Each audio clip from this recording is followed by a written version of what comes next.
आगे बढ़ते हुए जिक्र कुछ मुल्की अदालती मामलात का। 26वीं आईनी तरमीम पर फुल कोर्ट के फैसले तक नए जजेस की तकर्रुरी रो की जाए। सुप्रीम कोर्ट के 4 जजेस ने चीफ जस्टिस याहिया अफरीदी को खत लिख दिया। कहा मौजूदा हालात में नए जजेस लाने से कोर्ट पैकिंग का तासुर मिलेगा। पूछना चाहते हैं अदालत को सूरत हाल में क्यों डाला जा रहा है, किसके एजेंडे और मफाद पर अदालत को सूरत हाल से दो चार किया जा रहा है। सुहेल रशीद की रिपोर्ट।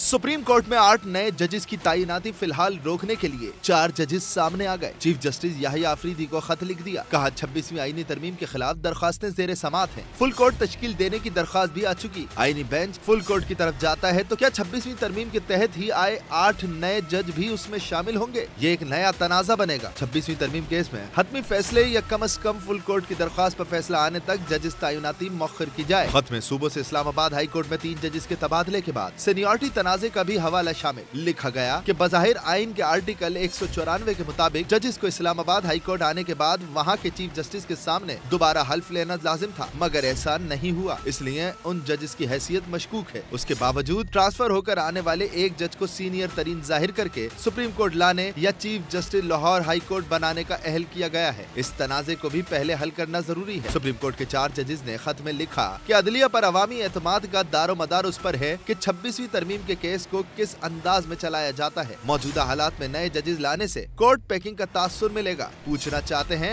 अदालत को इस सूरत हाल में क्यों डाला जा रहा है, किसके एजेंडे और मफाद पर अदालत को इस सूरत हाल से दो चार किया जा रहा है। खत की कॉपी जुडिशल कमीशन के तमाम अरकान को अरसाल कर दी गई है।